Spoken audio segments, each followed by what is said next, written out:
తమిళనాడు రాజకీయాల్లో భారీ ప్రకంపనలు చోటు చేసుకున్నాయి. అధికారంలో ఉన్న జోసెఫ్ విజయ్ నేతృత్వంలోని టీవీకే ప్రభుత్వాన్ని అస్థిరపరిచేందుకు ఎమ్మెల్యేల కొనుగోలు ప్రయత్నం జరిగిందన్న ఆరోపణలు ఇప్పుడు రాష్ట్ర రాజకీయాలను కుదిపేస్తున్నాయి. అధికార పార్టీ ఎమ్మెల్యేలకు ఏకంగా 35 కోట్ల రూపాయల ఆఫర్ చేశారన్న ఆరోపణలు, ఆ ఫిర్యాదు ఆధారంగా ముగ్గురి అరెస్ట్, దర్యాప్తులో డీఎంకే మాజీ మంత్రి సెంథిల్ బాలాజీ పేరు ప్రస్తావనకు రావడం, అదే సమయంలో ఏఐఏడీఎంకే నుంచి పలువురు కీలక నేతలు టీవీకేలోకి చేరేందుకు సిద్ధమవుతున్నారన్న వార్తలు ఇవన్నీ కలిసి తమిళనాడులో రాజకీయ వేడిని మరింత పెంచాయి. అసలు ఏం జరిగింది? ఈ కేసు ఎటువైపు వెళ్తుంది? ఇప్పుడు చూద్దాం.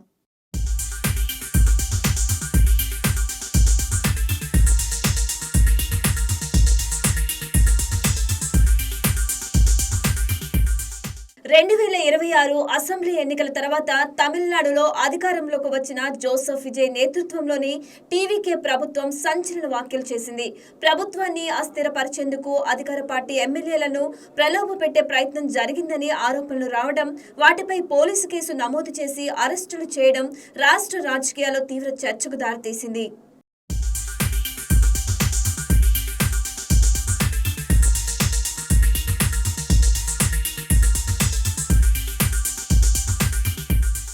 ఈ వివాదానికి కేంద్ర బిందువుగా మారింది ఉత్తన్ గరై టీవీకే ఎమ్మెల్యే ఎన్ ఇళయరాజా చేసిన ఫిర్యాదు.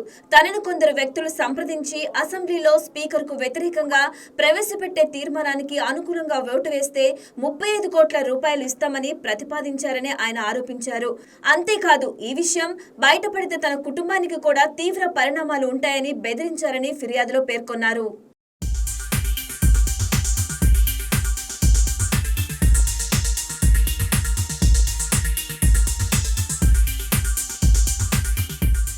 జూన్ 29న ఎమ్మెల్యే ఇళయరాజా చెన్నై పోలీస్ కమిషనర్కు ఫిర్యాదు చేశారు.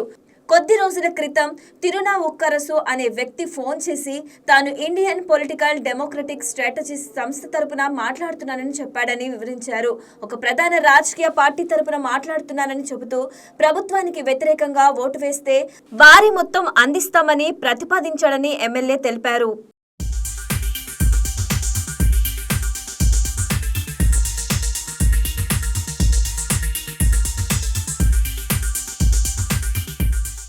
ఆ ప్రతిపాదనను తాను వెంటనే తిరస్కరించానని, ఇకపై తనను సంప్రదించవద్దని చెప్పానని ఎమ్మెల్యే వెల్లడించారు.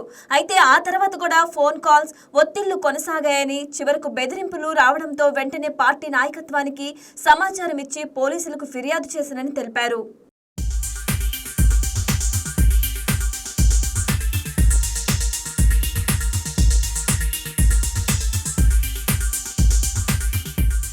ఫిర్యాదును సీరియస్ గా తీసుకున్న పోలీసులు వెంటనే దర్యాప్తు ప్రారంభించారు. చెన్నైకి చెందిన తిరునావుక్కరసు, తిరుచికి చెందిన నరేష్, చెన్నైకి చెందిన త్యాగరాజన్ను అరెస్ట్ చేశారు.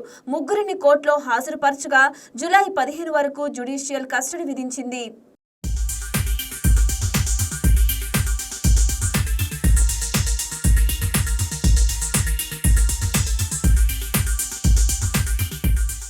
దర్యాప్తులో బయటకు వచ్చిన వివరాలే ఇప్పుడు రాజకీయ ప్రకంపనలు సృష్టిస్తున్నాయి.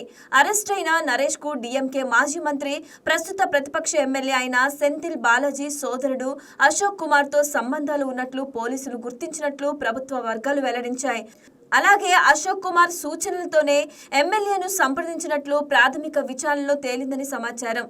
అయితే ఈ అంశంపై పోలీసులు ఇంకా పూర్తి దర్యాప్తు కొనసాగుతుందని మాత్రమే అధికారికంగా చెబుతున్నారు.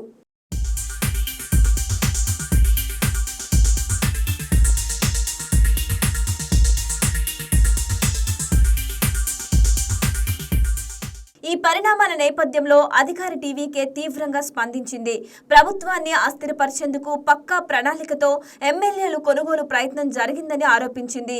అరెస్టైన వ్యక్తులకు డీఎంకే నేతలతో ఉన్న సంబంధాలపై సమగ్ర దర్యాప్తు జరిపి అసలు కుట్రదారులను బయటపెట్టాలని డిమాండ్ చేసింది.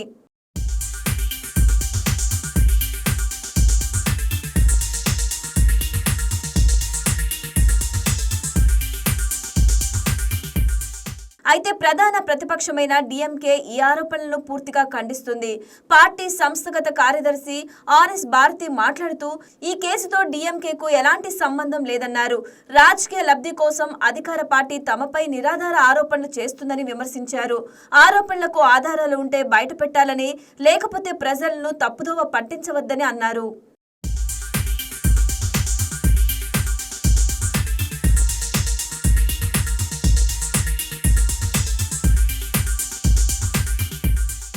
ఇక అధికార ప్రభుత్వంలో మంత్రి సిటిఆర్ నిర్మల్ కుమార్ మీడియాతో మాట్లాడుతూ ఈ కేసులో 3 అరెస్ట్ అయ్యారని, దర్యాప్తు కొనసాగుతుందని చెప్పారు. అరెస్ట్ అయిన నరేష్ కు సంతెల్ బాలాజీ కుటుంబంతో సంబంధాలు ఉన్నట్లు ప్రాథమిక దర్యాప్తులో తేలిందని పేర్కొన్నారు. అయితే పూర్తి నిజాలు విచారణ పూర్తయ్యాకే వెలువడతాయని స్పష్టం చేశారు.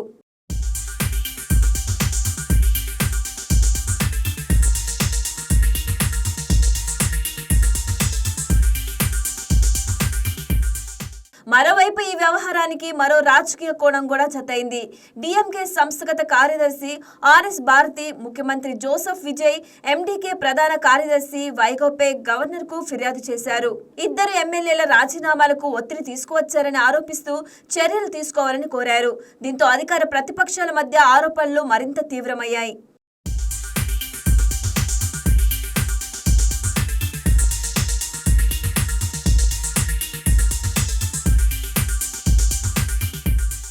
ఈ కేసులో అత్యంత ఆసక్తికర అంశం ఏమిటంటే ఎమ్మెల్యే ఇళయరాజా మాట్లాడుతూ తనతో మాట్లాడిన వ్యక్తి ఏ పార్టీ పేరు నేరుగా చెప్పలేదన్నారు. ఒక ప్రధాన పార్టీ తరపున మాట్లాడుతున్నానని మాత్రమే చెప్పాడని, ఇదే అంశంపై మరో 10 మంది ఎమ్మెల్యేలు, ఒక మంత్రితో కూడా సంప్రదింపులు జరుగుతున్నాయని తనకు చెప్పినట్లు వెల్లడించారు. దీంతో ఈ వ్యవహారం మరింత పెద్దదై ఉండే అవకాశం ఉందన్న చర్చ మొదలైంది.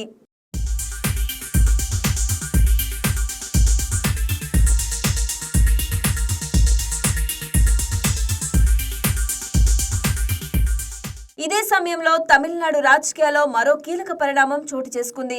ప్రధాన ప్రతిపక్షమైన ఏఐఏడీఎంకేలలో అసంతృప్తి పెరుగుతున్నట్లు సంకేతాలు కనిపిస్తున్నాయి. పలువురు మాజీ మంత్రులు, మాజీ ఎమ్మెల్యేలు, సీనియర్ నాయకులు జోసెఫ్ విజయ్ నేతృత్వంలోని టీవీకేలో చేరేందుకు సిద్ధమవుతున్నారన్న వార్తలు రాజకీయ వర్గాల్లో చర్చనీయాంశంగా మారాయి.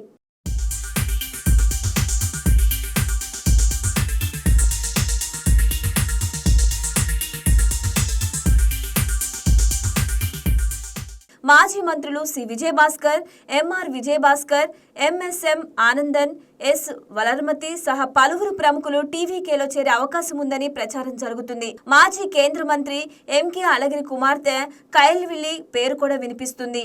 ఈ చేరికలు నిజమైతే అధికార టీవీకే సంస్థాగత మరింత బలపడే అవకాశం ఉందని రాజకీయ విశ్లేషకులు అభిప్రాయపడుతున్నారు.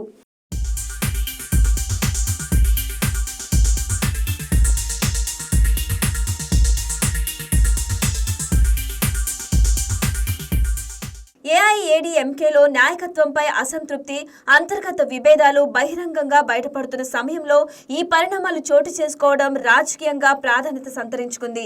ఇప్పటికే కొందరు మాజీ మంత్రులు పార్టీకి రాజీనామా చేస్తూ నాయకత్వ నిర్ణయాలపై తీవ్ర విమర్శలు చేశారు. ఇప్పుడు అదే అసంతృప్తి టీవీకేకు రాజకీయంగా లభించే పరిస్థితి కనిపిస్తుంది.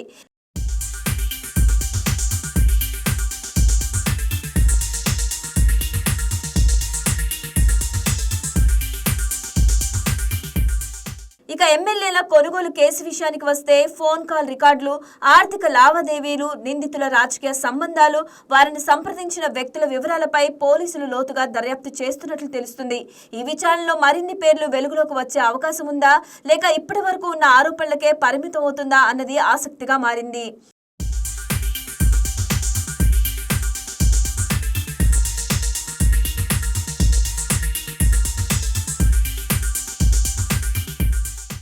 ప్రస్తుతం తమిళనాడులో అధికార టీవీకే ప్రభుత్వాన్ని అస్థిరపరిచే ప్రయత్నం జరిగిందన్న ఆరోపణలు, ప్రతిపక్ష డీఎంకేపై వచ్చిన విమర్శలు, ఏఐఏడీఎంకేలో కొనసాగుతున్న సంక్షోభం, టీవీకేలో చేరికల ప్రచారం ఇవన్నీ కలిపి రాష్ట్ర రాజకీయాలను మరింత ఉత్కంఠభరితంగా మార్చేశాయి.